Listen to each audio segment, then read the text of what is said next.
हरिप्रिये वाञ्छाकल्पतरुभ्यश्च कृपा सिन्धुभ्य एव च पतितानां पावनेभ्यो वैष्णवेभ्यो नमो नमः।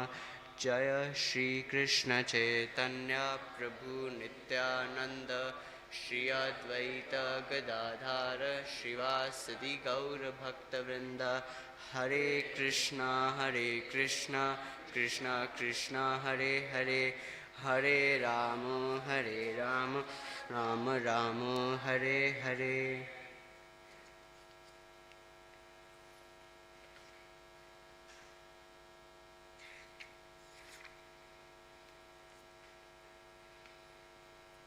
मैत्रेय उवाच एतवद् उक्त विराम शंकर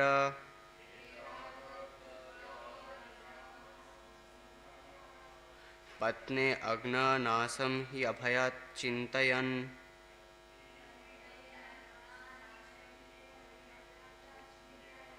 सूर्यदिदृक्ष परीक्षन्त भावन्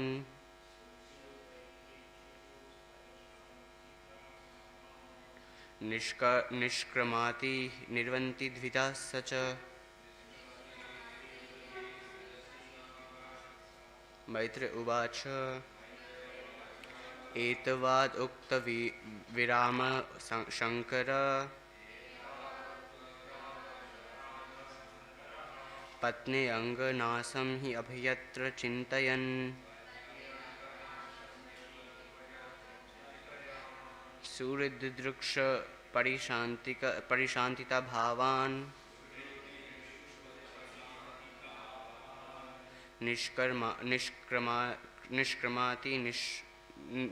निरिसति द्विदस्य स।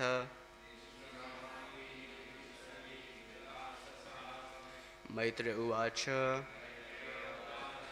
एतवाद उक्त विराम शंकर पत्न्यंगनाशं हि अभयत्र चिन्तयन्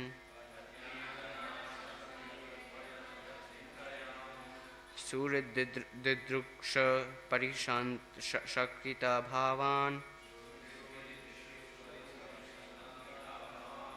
निष्क्रमाति निर्विशाति द्विधा स।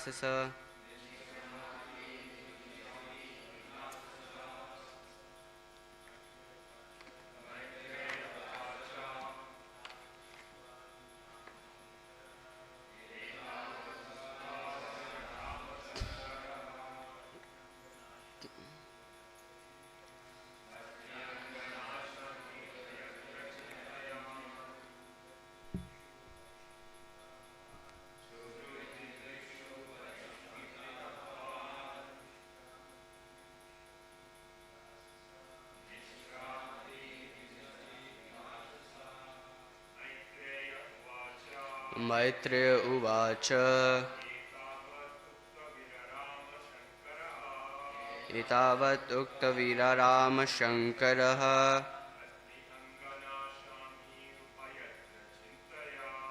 पत्नी अंगनाशां हि उभयत्र चिन्तयन् सूर्यदिदृक्ष परिशान्तिता भावान्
We're also doing verse number 2.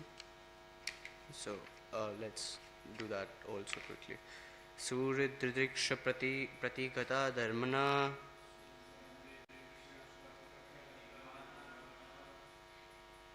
स्नेहाद् रुदति अश्रुकलाति विवहता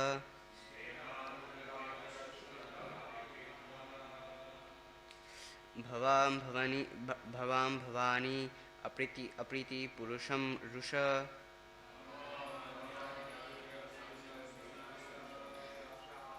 प्रदयक्षाति वैकत जत वेपुतः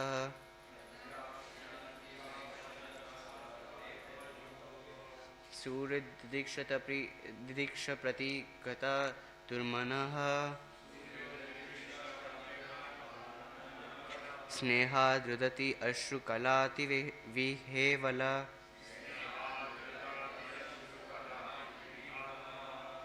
भवां भवानी अपृति पुरुषं रुषः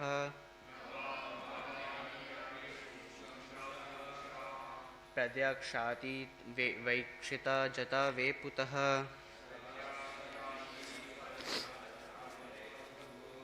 सूर्यदृक्ष प्रति गता दुर्मनः स्नेहद्रुदति अश्रुकलाति विहवल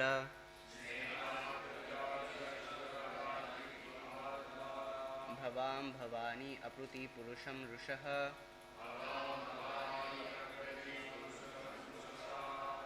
प्रद्याक्षय यता विक्षत जता वेपुतः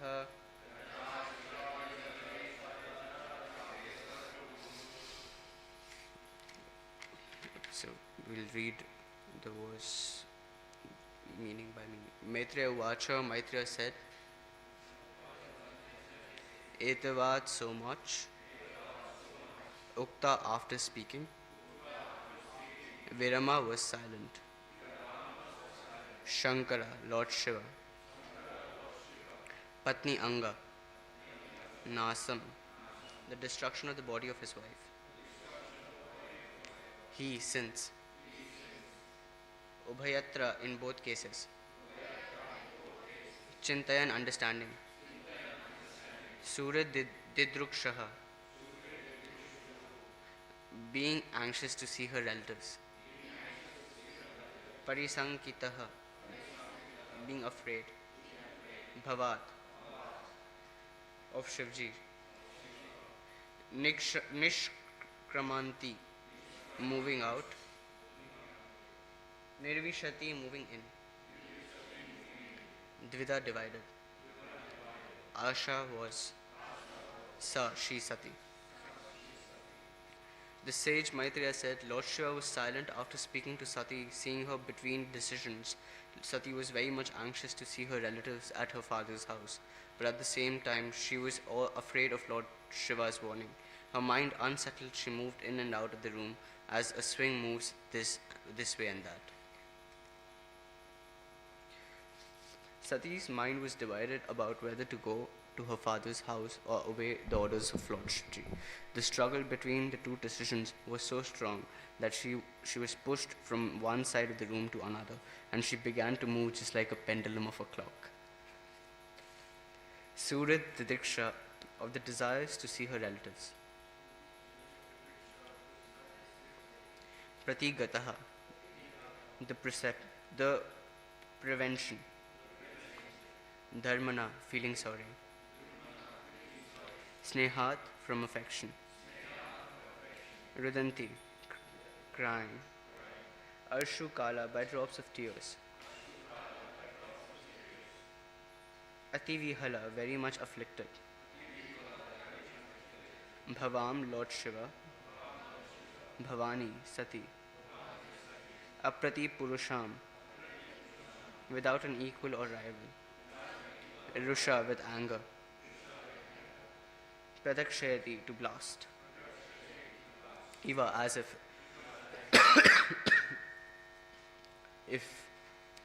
Akshata looked at. Jata Veputahu, shaking.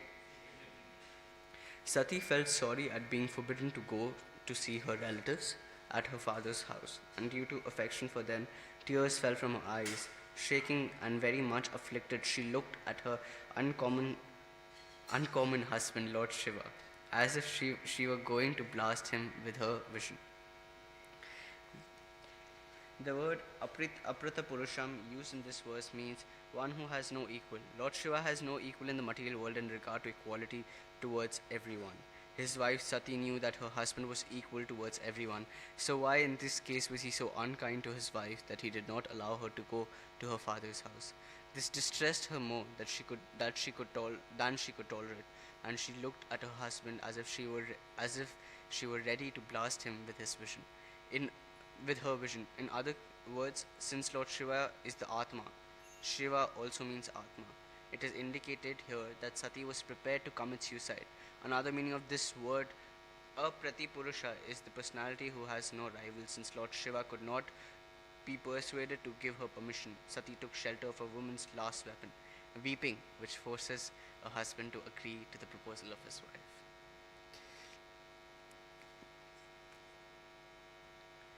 Narayanam namaskrityam naram chaiva narottamam devi saraswatim vyasam tato I've been forgetting a lot of verses. I don't want to pronounce verses wrong. I'm sitting in the Vyasasana. So it's also a very auspicious day today. Contrary to what we're reading, which will actually culminate into a very sorry event, Sati Devi self-annihilating herself. We've got a very auspicious and joyous occasion today.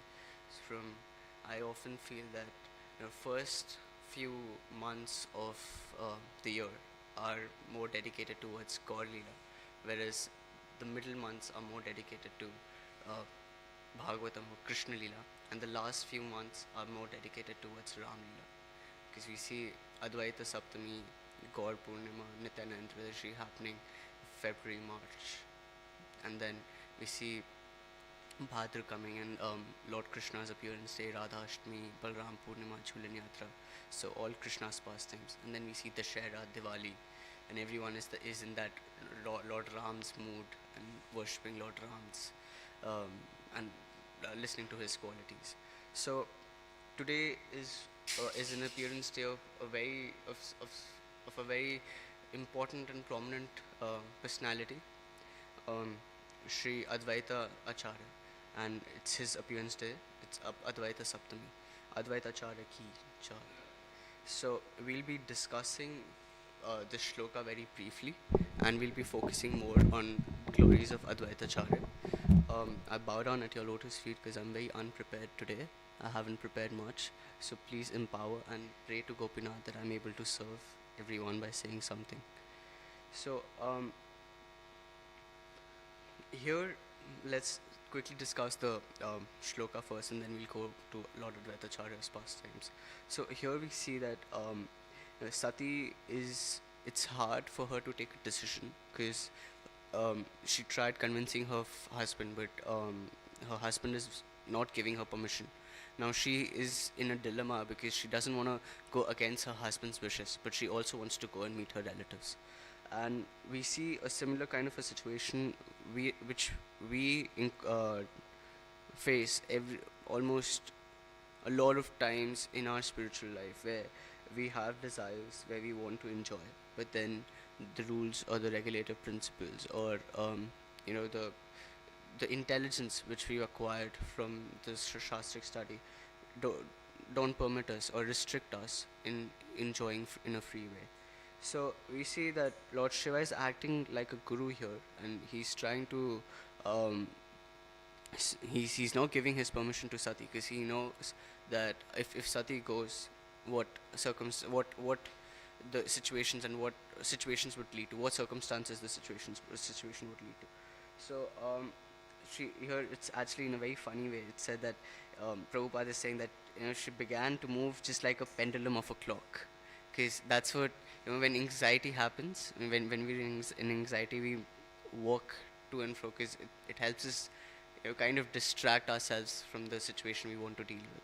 So here let's Srimad Bhagavatam is perfect. Whatever the storyline is, whatever it happens, both all the characters, even the characters who we understand are temporarily not acting in the way they should be, are all acting in a way to give us a message, to make us understand what pa- what things and how we are supposed to act in our devotional life. So let's imagine what would have happened if Sati would have heard her husband's desires. So, if if anyone would like to say that, what would have happened, any Matajis, what would have happened if Sati wouldn't have gone against her husband's wishes and stayed in Kailash and not gone to the sacrifice of Daksha? What limbs of dharma and um, what limbs of dharma would she have obeyed and what limbs of dharma she wouldn't have obeyed to? We can have a conversation on that.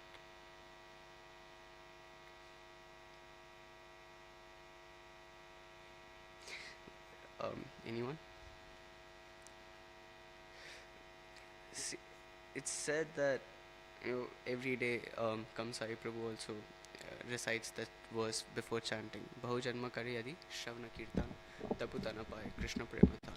After many lifetimes, one gets the association of Guru, Sadhu, and Shastra and gets the opportunity to chant the holy names of the Lord. But if a person gets deluded by materialistic desires or temporary desires and loses and goes away from the path of bhakti, they their life just gets wasted. So here Sati has got Vaishnavanam Yathashambhu as her husband, as her mentor. After such a big struggle, because if you actually read Sati and Shiva's love story in great detail, Daksha wasn't favorable to the marriage of Lord Shiva and Sati, and it is said that this was the first love marriage in the Sanatan Dharma. So after such a long time, now Shiva and Sati have finally united, and they've married, but Sati wants to give up something so precious, where Lord Shiva could have actually, he's the topmost Vaishnava. He could, if Sati would have heard him, he can impart Vedic knowledge. And we see when Sati comes again as Parvati, some of the greatest conversations, some of the greatest scriptures have been written as a conversation between Shiva and Parvati, like Padma Puran. So we see that, if only Sati Devi would have heard Lord Shiva, she could have advanced in her spiritual life, in her material life. In fact, she would have lived, because we see that, Sati, she doesn't listen to her husband. She goes to Daksha's fire sacrifice and she self-annihilates herself. So over there we see that, Sati is so chaste to her husband that she is ready to self-annihilate herself rather than listen to any blasphemy about her husband. But at the same time, a stitch in time saves nine. When Sati Sati Mai is perfect, but I'm just giving an example for the devotees, for us to understand that if we actually listen to our religious principles or our guru in time, we don't have to repent and we don't have to suffer through the karmic reactions which comes later. When we've got a choice, we should be strong. We all have moments of weaknesses, but we have to be true to our religious principles. We have to be true to what our guru or what the sadhu and shastra say. So we see that Sati, if she would have heard her husband, she could have lived. She would have been given a great. She could have, taken the advantage of associating with Lord Shiva and gradually advancing in her spiritual life and become advanced in her spiritual life. But temporary association with relatives and meeting relatives is not wrong, but at what cost? This song comes, Bandhu Sangi Yadi Tava Kare Ranga Parihas. If you want to associate with relatives, if you want to have a good time with relatives, then don't go to the banks of Keshi River, of Yamuna River on Keshi Ghat, because when you go there, Lord Krishna will charm you. Lord Krishna's beauty will charm you, and you will not be the same. So we see that Lord Shiva is trying to warn Sati that, Bandhu Sangi Yati Kare Ranga Parihas. If you have to associate with your relatives, this is not the time. Stay here. What would have Lord Shiva done? He would have, you know, as usual, he would have spoken about the glories of Lord Krishna. So he's actually advising Sati not to go. Focus on her religious principles. Focus on her vows she had taken as being a chaste wife, Lord Shiva. So this could have happened if Sati would have. That's what Lord Shiva is contemplating, and then in the next verse, Prabhupada says that when Sati was saying that um, Lord Shiva will not budge, Lord Shiva will not listen to her pleads. So she uses Prabhupada says that Sati took the shelter of women's last weapon, weeping, which forces her husband to agree to the proposal of his wife. So here, when Sati is saying that the husband is not budging, and she's taking the shelter of the last resort, she starts to cry. She weeps. Oh, my relatives. I was the queen of. I was the princess of my father's palace, and now I'm living with you in these snowy, cold mountains of Kailash. And now all of my relatives have been gathering at my father's residence, and I've served you 365 days in a year, and just one day I desire to go to my relative's house, and you're not allowing me. And she cries like that, and and Lord Shiva is it's not about Lord Shiva trying to keep Sati to himself, but Lord Shiva is trying to Lord Shiva is keeping Sati to herself to himself for her own sake. We were discussing last time that we were drawing a similar analogy with Ramayana where Devi Sita desires the golden deer, and Lakshman wants that this is not actually a golden deer. This is a rakshasa. This is a demon, and you should be careful about it. But she still desires, and which pesters. It doesn't say that Sita started crying, but she forces Lord Ram, and Lord Ram has to go chase the deer, and in that pastime, Sita loses her husband and her brother-in-law's association. So whenever a jiva desires things against Krishna consciousness, and even when he's warned of being doomed, and they don't listen, then they have to meet their natural fate. Even if you repent later, Lord God is very merciful. Sati was given a second chance. She reincarnated as Parvati and came back to Lord Shiva. But you have to bear that separation. So we see even Jai Vijay, they were very advanced devotees of the Lord. But when they offended the Chatushkamars, they had to come down to the material world. Even if it's for a very brief time, you have to reap the consequences of the actions we take.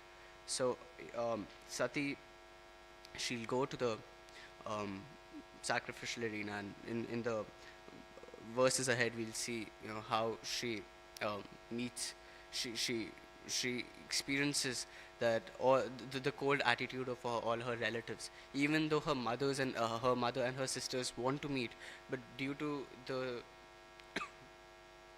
being afraid of Daksha's wrath, they don't associate with Sati, and her heart breaks.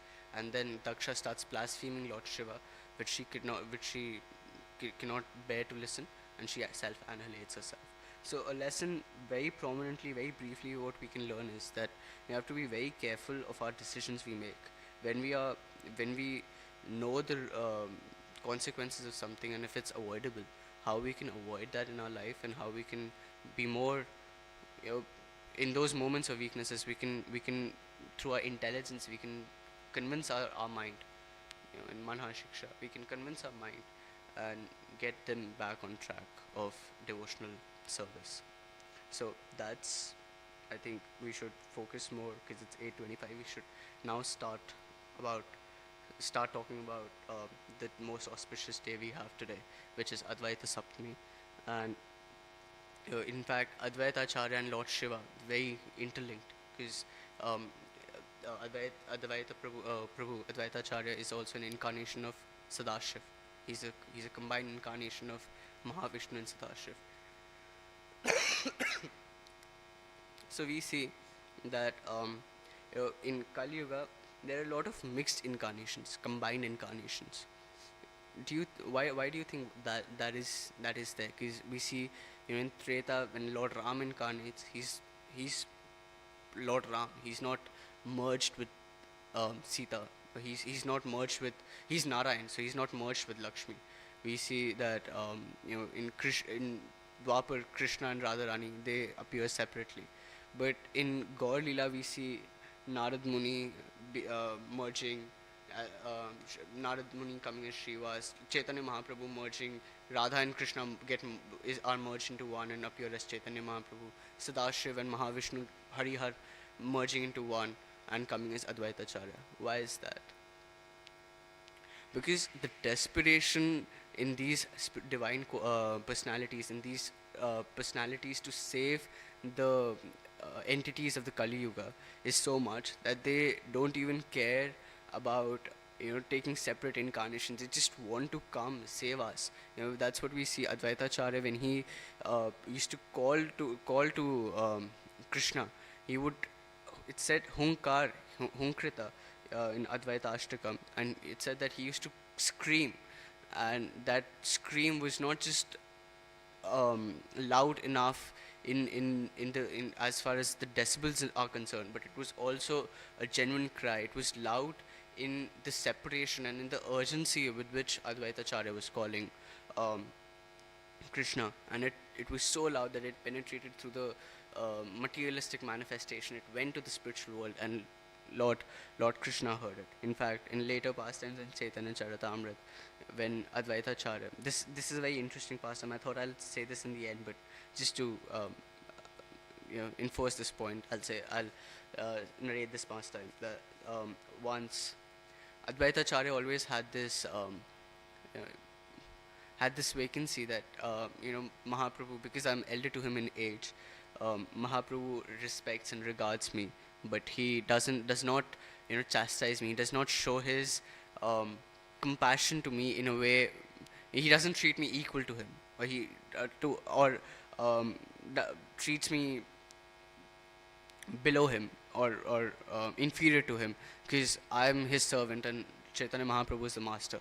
So I don't get treated like a servant just because I'm elder to him in age. I can't get the dust off his lotus feet because Lord Chaitanya is Ajanubahu. He's long armed. So whenever Chaitanya Mahaprabhu would meet Advaita Acharya, he would take the dust of Advaita Acharya and put it on his head. But Advaita Acharya would think that I am supposed to do this, and so what he does is that leaves Navadvip and he goes to I think he goes to he goes to a distant place and he starts preaching Mayavad.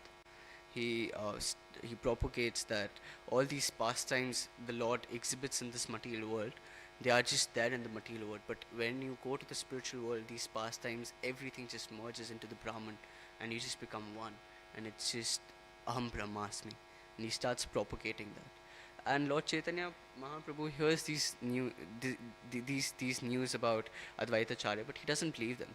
And then he starts hearing more and more people coming to Mahaprabhu and saying that Advaita Acharya is preaching this, Advaita Acharya is preaching this, and Mahaprabhu, he just doesn't believe. He can't even fathom Advaita Acharya preaching Mayavad. And then Mahaprabhu, along with Nityanand Prabhu, he goes to that place and he sees Advaita Acharya, and he actually hears Advaita Acharya propagating Mayavad. And when Advaita Acharya sees Mahaprabhu, he even, with more enthusiasm and with more intensity, he preaches Mayavad, so that Mahaprabhu can listen to him from a distance. And then Mahaprabhu turns around, he looks at Nityanand Prabhu, and he says, "Do you see? Do you hear what he's saying? He's saying that all that I don't have any form, I don't have any qualities, I don't have any pastimes, and that you just merge into Brahman. How can he say this?" and then he goes, he Advaitacharya, who was on the Vyasasana, please don't do this with me, but Advaitacharya, who was on the Vyasasana, he grabs him, starts slapping Advaitacharya, and kicks him, and says, Nada, because of you, I incarnated. I was peacefully sleeping on the casual ocean, but because of your intense crying, I manifested in this world as Chaitanya Mahaprabhu to propagate Krishna consciousness, to propagate that Jivera Sarup Hoy Krishna Nitya Krishna Das. And you are preaching Mayavad, and he starts beating Advaitacharya. And Advaitacharya's wife comes running, saying that he's an old man, he'll die. Chaitanya Mahaprabhu, leave him, he'll die. And Advaitacharya is in ecstasy, and he's dancing, and he's in bliss that finally I got the mercy of Lord Chaitanya Mahaprabhu. Today I can say that I've received the mercy of Chaitanya Mahaprabhu, because now I've been treated as if I was one of those intimate people. And then Chaitanya Mahaprabhu realizes, oh, so Advaitacharya tricked me. And then he was so embarrassed, and he begged for forgiveness to Advaitacharya. And then Advaitacharya said, now it's too late. I've already received my mercy. So these are very sweet pastimes which Mahaprabhu has with Advaitacharya. And this is actually the mood of Advaitacharya. We see Lord Shiva incarnated as Adi Shankaracharya, and he propagates Mayavad. Probably Mahaprabhu would be thinking, this person is doing this act again, but I won't let him do this. And he, a lot of sweet pastimes like that. When Advaitacharya, actually, who is Advaitacharya? It is said that Krishna, who is Rasaraj, who is the supreme enjoyer,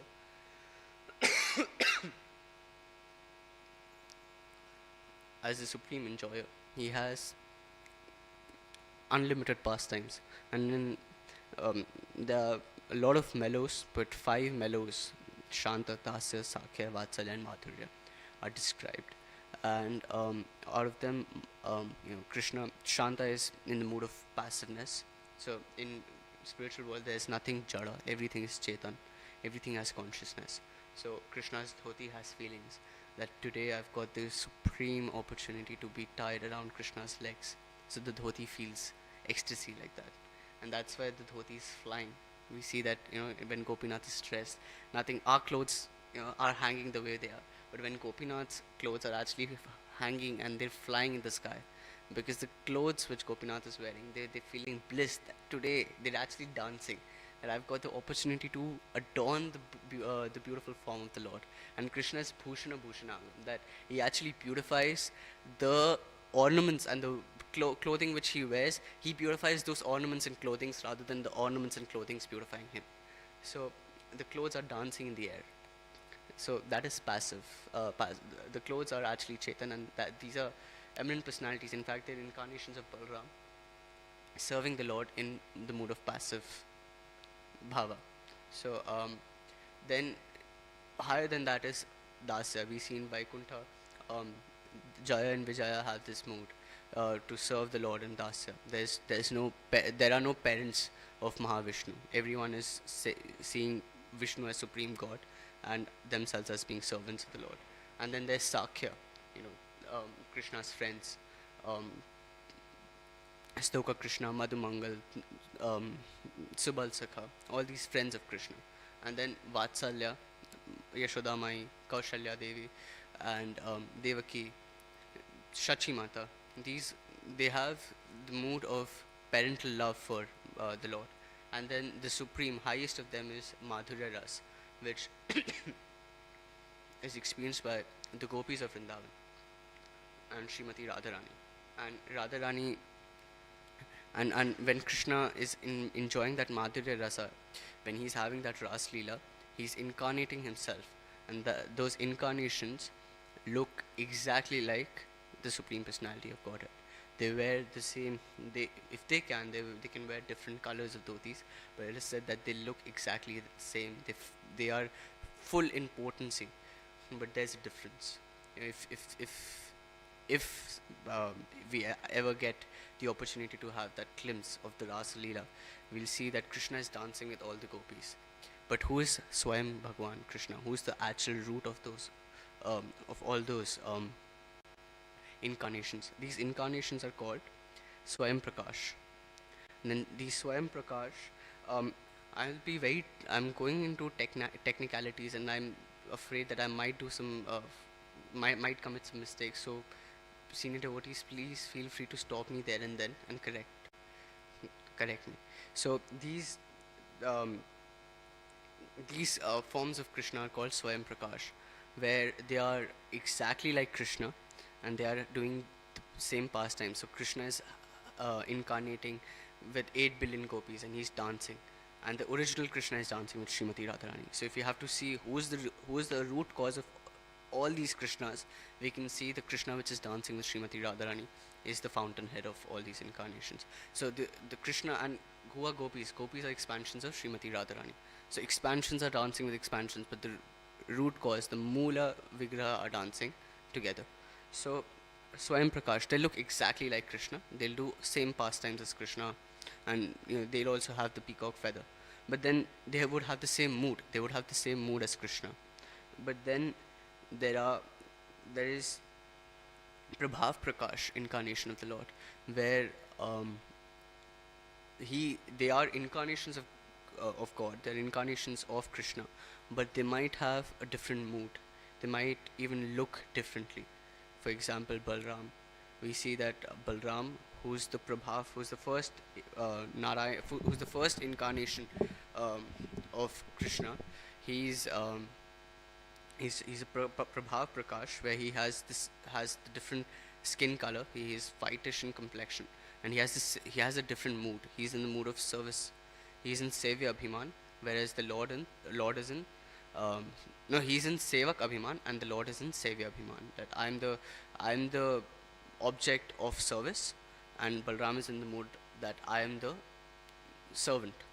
Um, so um, and then Balram incarnates when Swayam Prakash Krishna, when Prabhav Prakash Krishna, Krishna's Prabhav Prakash incarnation, which is Balram, he further incarnates as Chaturvyuha, and then from that Chaturvyuha, Narayan further incarnates as Dvitiya Chaturvyuha, and from that Dvitiya Chaturvyuha, Sankarshan manifests, and from Sankarshan, Mahavishnu, and that Mahavishnu, he glances at Mahat Tattva, and that glance is actually Sadashiva.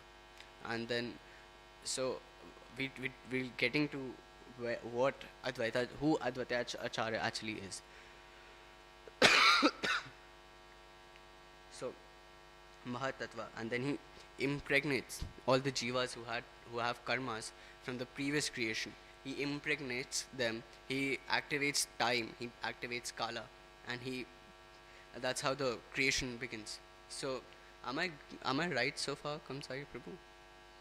So now Mahavishnu, who activates Mahat Tattva, and that's how the creation, the progeny begins, and the jivas are enforced through the glance of Mahavishnu, which is Sadashiv, and that Mahavishnu, who is an incarnation of an incarnation of an incarnation of an incarnation of of Krishna, is also known as Karnadakshaya Vishnu.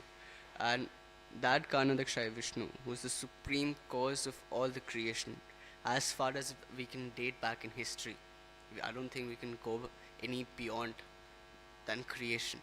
So that supreme, that Vishnu, who is the cause of creation, comes to the material world begging people to take up Krishna consciousness.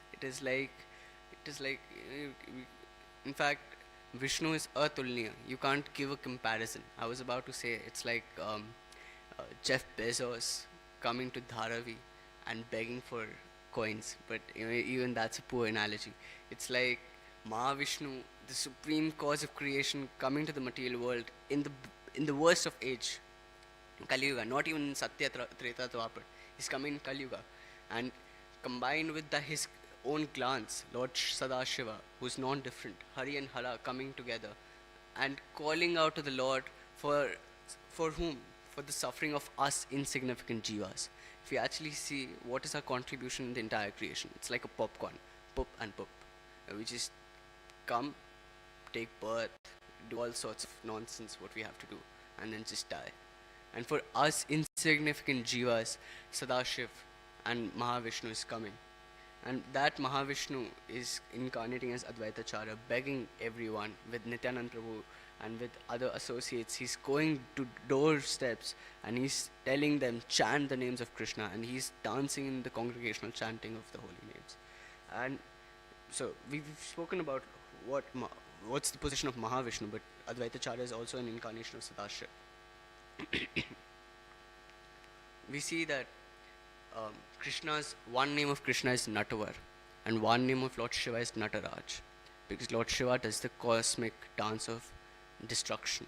When he does his Tandava during the time of destruction, and Nataraj and Natavar, we see that actually when we see this, when we read the scriptures, we understand what a loving relationship between Lord Shiva and Lord Vishnu share. In fact, it is said that just to um, over explain this, there's an analogy which comes in Ramcharitramanas that if you see Lord Shiva's tilaka, it's tripund, and it's in the what's the shape of a bow? It's like a sleeping lion. And what's the shape of a trishul? It's three vertical lines. So we see that Lord Shiva adorns himself as tripund, and Lord Vishnu, because he loves his devotee so much, Lord Ram, because he loves his devotee so much, that he wears a tripund, and he even worships Lord Shiva on and consecrates a lingam of Rameshwaram, saying that it's like it's like he's actually reiterating the point Mad Bhaktya Puja Patika, that even the Supreme Lord is worshipping his devotees. The Mayavadis would interpret that Vishnu is worshipping Shiva, Shiva is worshipping Vishnu, so they're one. But the Lord, he's Achyuta, he never falls from his position, and out of love, he's out of his love for Lord Shiva. We see that we discussed once how when Lord Ram incarnated, how Lord Shiva came as that astrologer, and he went into the palace and he got the divine darshans of Lord Ram. So the love between these two personalities, and then they merge into one, and they come as Advaitacharya. That Advaitacharya is what is whom we worship, and that Advaitacharya is Acharya's appearance days today. And Lord Shiva, who does the transcendental dance of destruction, he also incarnates as Gopeshwar Mahadev to serve Srimati Radharani and the gopis and Krishna.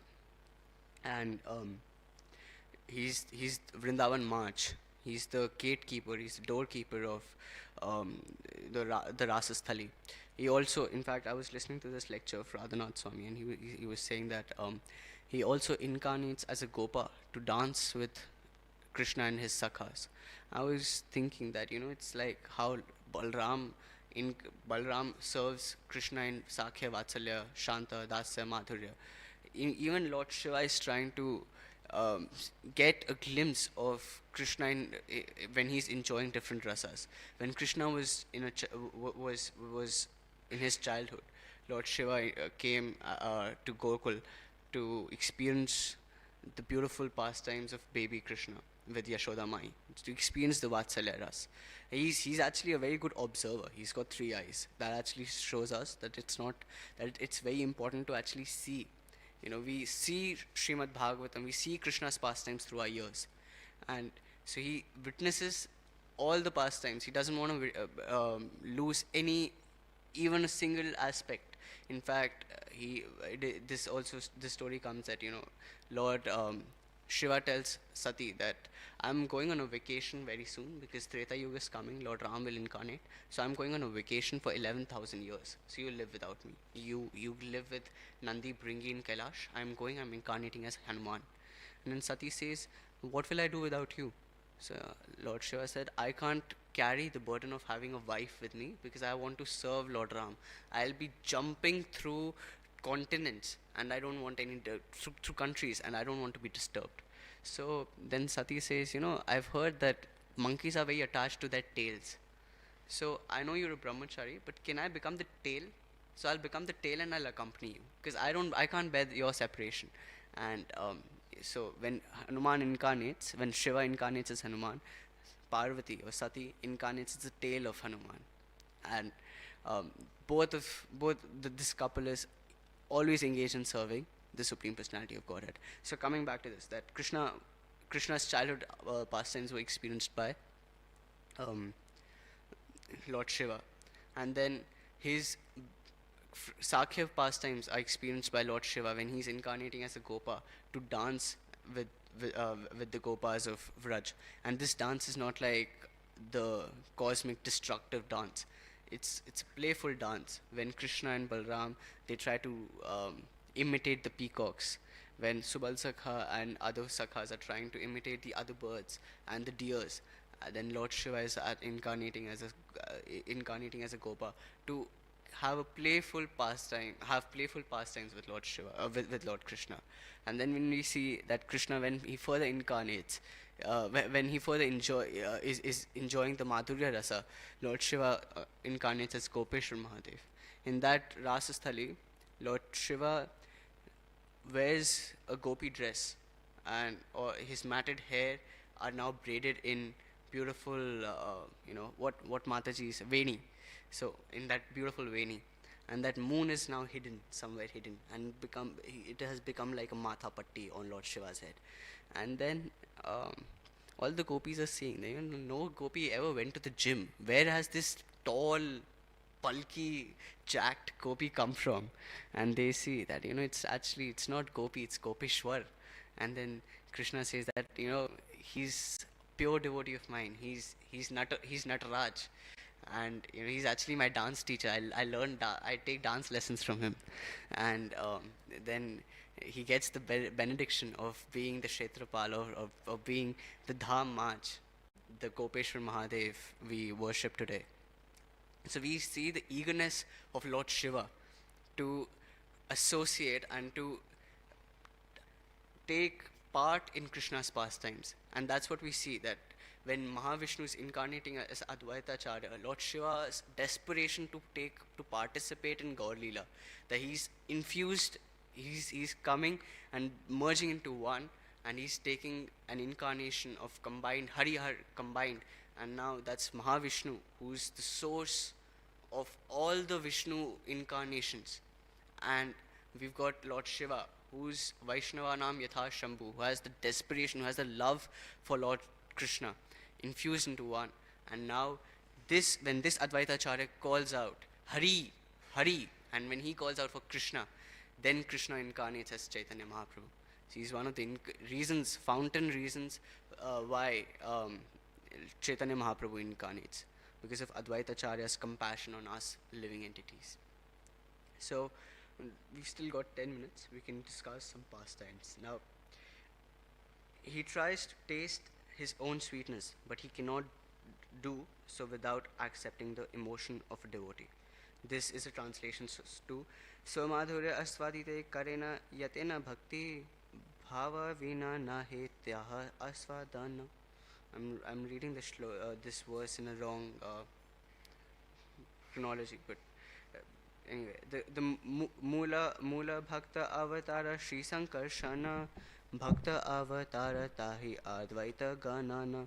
The original Bhakta Avatar is Sankarshan, Sri Advaita, and Advaita is counted among such incarnations.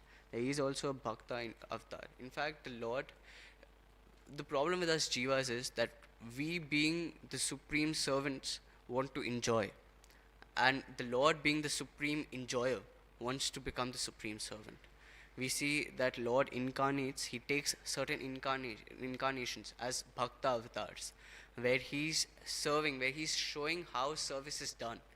We were discussing one of the reasons in Ramayana. It is said that one of the reasons why Lord Ram incarnated was to foresee how Lord Ranganath was worshipped. Because Lord Ranganath was being worshipped in Satyaloka by Brahma, and then he was gifted in the Ishwaku Kul, and he was being served by the kings of Ishwaku dynasty. But none of them could actually satisfy Ranganath to 100% satisfaction. It is said, when you have an itch, you ask someone else to scratch you, it won't. You want your own hand to do it. because you know the intensity with which you want to, with which it'll actually get satisfied. So it's like Ranganath had that itch, he wanted to get served. But other kings of the Ishwaku dynasty, they were not able to do it. And then Ranganath himself incarnated as in his own, in that dynasty to show how I want to be worshipped. That is the reason why Ranganath, and that is one of the reasons why Lord Ram also incarnated in the Ishwaku dynasty, to show, to set the standards of Ranganath's worship. And here we see that the Lord comes to show how service is done. He takes Bhakta avatars. We see that, Giriraj, often there's a debate if Giriraj is an incarnation of the Supreme Lord or if he's a devotee of the Supreme Lord, Haridasa Varra. But he's he's an incarnation of the Lord in the mood of serving, in the mood of service. Balram is an incarnation of the Lord in the mood of service. It is said that Sankarshan was the first Bhakta avatar. We see that Chaitanya Mahaprabhu is the Supreme Lord, but in the mood of service. So this is the nature of the Lord, that being the Supreme in joy, He wants to serve. Am I going somewhere wrong? Am I speaking correct philosophy? Because I'm Kamsai Prabhu. Because any time if I'm going astray, please feel free to stop me and correct me there and then. So he's incarnating as he's showing that Bhakta Avatara. He's incarnating as a Bhakta Avatara, and he's showing how bhakti is to be performed, how devotion is to be performed. Lord Shiva is also, he's also, Rudra is a Guna Avatar. Lord Shiva, Sadashiv, who is Vishnu's incarnation, he's Vishnu Tattva, but in the mood of service. What is Sadashiv doing? He's always Tvad Veera Gayana Magna Chitta. He's always, Prahlad Maharaj says that, but he's always engaged. Even in Chaitanya Mahaprabhu's Shivashtakam, Chaitanya Mahaprabhu says that just like a drunkard is mattalikau, he's intoxicated by the consumption of liquor. Lord Shiva is intoxicated by the consumption of Krishna's name. Mukund, Sri Krishna Rama Mukunda Shore. He's constantly intoxicated by these names of the Lord. So he's actually the he's an incarnation of the Lord, but he is in the mood of serving. And Advaita Acharya, he's also, although he's Vishnu and Sadashiv himself, but he's in the mood of service. He's in the mood of rendering devotional service and showing how bhakti is to be performed. And just to end this, we have a very sweet analogy that Advaita Acharya, this pastime comes that he was the leader of all the Brahmana community, and Advaita Acharya was the perfect Brahmana. He would worship. He read this in Gautamiya Tantra. Tulasi dalamatrena chalasya chulkena va vikridatam swatmanam bhaktepyo bhaktavatsala. That the Supreme Lord, who is so merciful to His devotees, is completely sold to the devotees who lovingly offer tulsi mixed with Ganga water. When he read this in Gautamiya Tantra, he said, "That's it, I'll do this." And he daily, to his Narsinga Shaligram Shila, he offers tulasi dal mixed with Ganga water. And he's calling out Lord to appear. Sometimes in his rage he says, "I, as Mahavishnu, I'll invoke this is the Sudarshan Chakra and I'll cut the head of all the people who are not surrendering to Vishnu, surrendering to Krishna. Oh Lord, please incarnate." And then again his Bhakta Avatara comes and he begs Lord to please incarnate, to please uplift the fallen souls of this material, of this dark age. And then, listening to this cry of Advaita Acharya, the Lord incarnates. Anyway, the point was that so he's the the principal leader of the Brahmana community, and Haridas, who's Haridas Thakur, who's Namacharya Haridas Thakur. He's not a Brahmana. In fact, he's not even born in the Sanatan, in the rudimentary Sanatan Dharma's Varna. So he's not a Brahman, Kshatriya, Vaishya, Shudra, but he's an outcast in that way, because he's a Mlech. He's externally born in a Mlech family. He's born in a Muslim community. So, but the relationship which Advaita Acharya and Haridas Thakur have, it is said that Haridas Thakur wanted to associate with Advaita Acharya more. So Advaita Acharya taking care of the needs, and that's where devotee care comes. Advaita Acharya, if he wanted, he would have created a very lavish house for Haridas Thakur. But seeing his mood, Haridas Thakur's mood, he found a very beautiful cave. He cleaned it, and he developed that cave for Haridas Thakur where he can chant and he can do his daily rounds. And Advaita Acharya and Haridas Thakur were very close. And this is what we see, that sometimes the caste brahmanas say that if someone has, if a Vaishya or if a Shudra has even seen us when we are going to the altar, we are contaminated. And the leader of Brahmin community is hugging, is embracing, is seeking association of someone who's not even a Shudra, who's a Mlecha from an external point of view. This is to reinforce the point, this is to enforce the point that Vaishnavism or Bhakti is beyond the rules and regulations, or beyond the rudimentary um, conceptions of Brahmanism, or of conceptions of um, the Chaturvarna. Although Krishna says Chaturvarna Maya Shrishtam, but Bhakti is beyond that. We've got technically we've got Ed Prabhu, we've got Michael Prabhu. They're performing Bhakti. They're not from Bharat, if you are see in that way, but they are. Bhakti is beyond borders. It's for everyone, and that's what Mahaprabhu also says. Prithviti ache chata nagar adhikram, sarvatra prachar hoy murna. And for a very long time, people were thinking that Prithvi means Kolkata, because West Bengal, because Mahaprabhu, no one knows Mahaprabhu beyond West Bengal. But little did they know that Prabhupada would be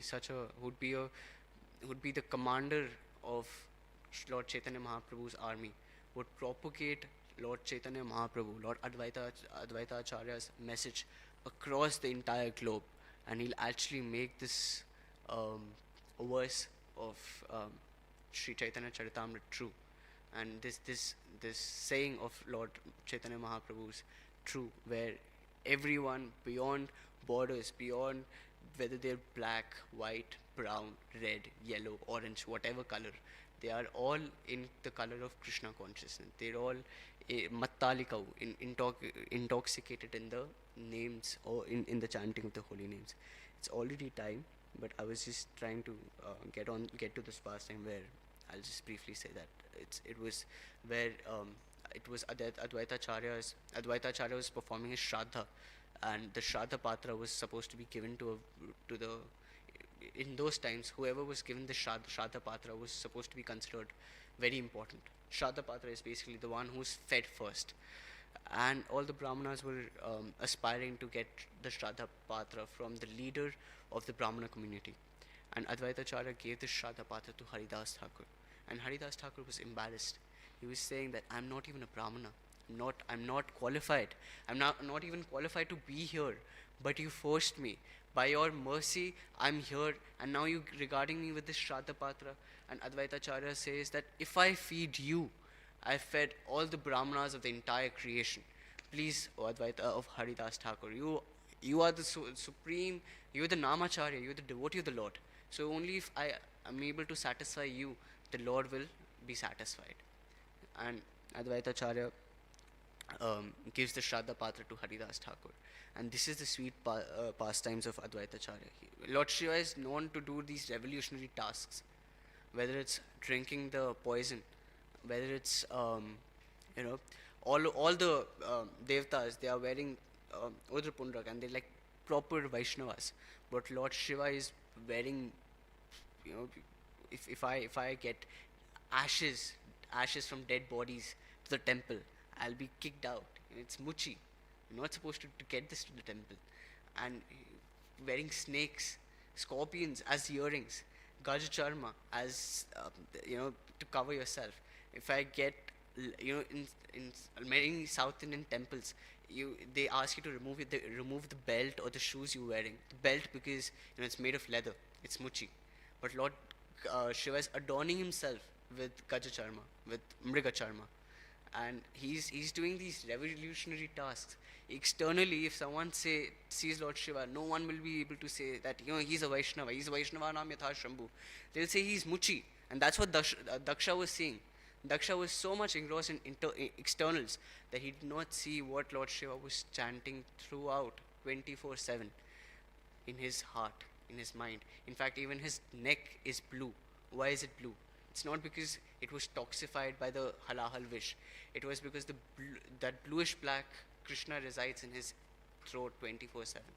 So he was that is what Lord Shiva is known for. His revolutionary tasks, um, and that's what he did here, as in the form of Advaitacharya. He gave the Shraddha Patra to Haridas Thakur, doing this revolutionary task just to reinforce, just to preach this point of view that Vaishnava is beyond the borders. It is anyone who is, it is not measured by what caste, community, creed you are born in. It is measured by how much Nam Ruchi one has, how much faith towards Lord they have. It is already time. I've, I'm sorry I couldn't do much justice to um, the pastimes of Advaitacharya, but due to the limitations of time, whatever I could, please accept that.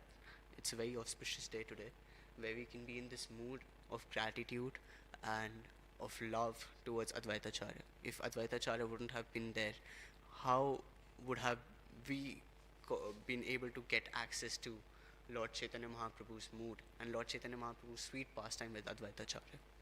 So, thank you so much for sitting through the class.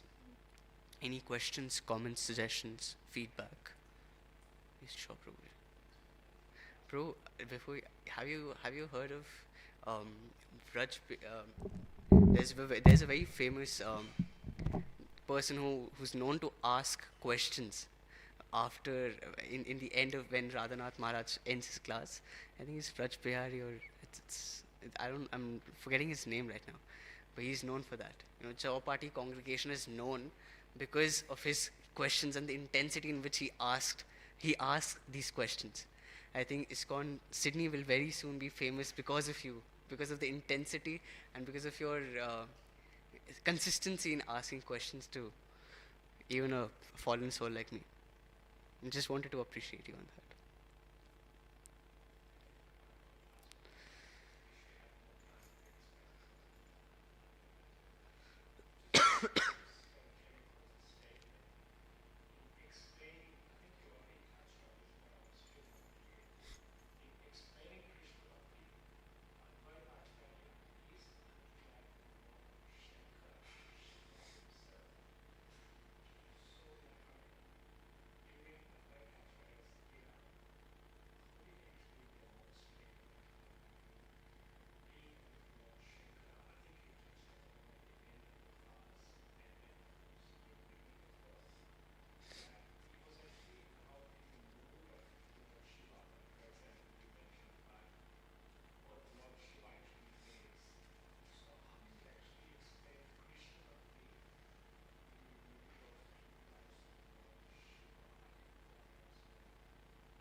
When these incarnations where the Supreme Lord is trying to get the experience of devotees, they tend to hide their Bhagavata.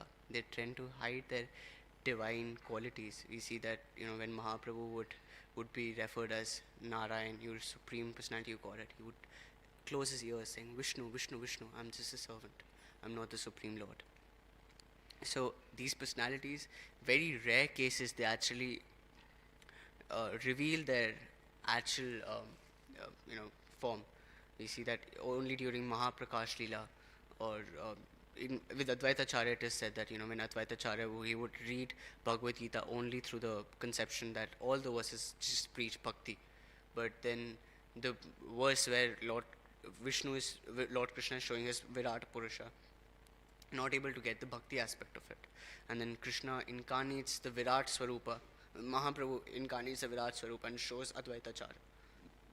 Because Advaitacharya fasts, he says that till the time I'm not able to get the meaning, the bhakti aspect of this verse, I won't eat anything, and Mahaprabhu tells him the bhakti aspect of that verse. So we see that very rare cases there are where they actually show that they are incarnations of Radha Krishna, or the incarnations of Sadashiva Harihar. Um, but yeah, we see that the constant mood, you know, Lord Shiva is constantly engaged in listening and glorifying the Supreme Lord's glorifications. We see that Advaita Acharya is following that mood. He's 24/7. He's concerned about the jivas. He's glorifying the Lord in that sense. So that itself is actually, Advaita Acharya is displaying that, I am Shankara, because he is doing the same thing which Shankar does in Kailash. In fact, um, I had this pastime written, but due to lack of time, I couldn't emphasize on it. But when Advaita Acharya, got this forgetting. So Advaita Acharya, when he was, he's basically he's constantly in the mood of service. He's showing that how he's always serving Vishnu in Vaikuntha, or he's always in the remembrance of Krishna. He's also displaying that he's always in constant remembrance. Yes, I was saying that it is said that all the jivas, the third class jivas, it's like the worst batch of students get the best teacher. You know, if it's like the principal goes to a very good teacher, he says that आप इनका बेड़ा पार करा सकते, only you can make them pass grade 10th, because they have no hope. They are illiterate. They don't want to study. So the worst batch gets the best teacher. So we see Lord Shiva has associates as ghosts and goblins, and all the tamasic, you know, devotees in the mode of tamogun, they all take refuge in Lord Shiva. And the worst batch, the ghost, goblins, dacoits, all of these get the best teacher, Lord Shiva. And Lord Shiva over there, he tells them that he preaches them about Krishna consciousness and then uplifts them to higher planets. We see that Advaita Acharya, the worst batch, Kali Yuga, they had no hope. Satyayug, Narsimha, Vaman came, heart didn't melt. Ram came, didn't melt. Krishna came, didn't melt. So the worst batch gets the best teacher, Advaita Acharya. He's Acharya. Why is he Acharya? Because he's a teacher. So they get the best teacher.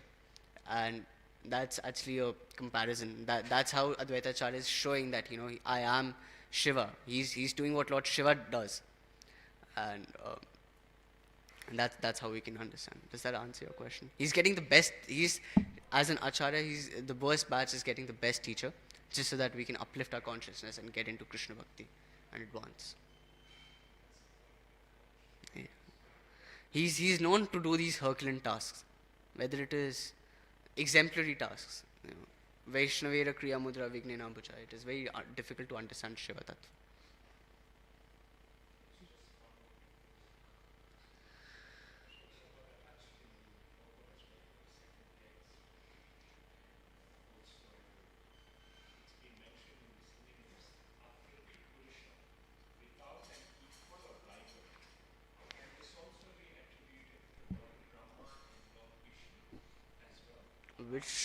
Which verse is it?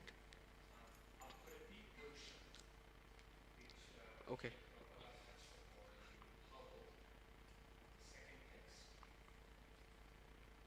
Aprati Purusham Rusha. Yeah, so what?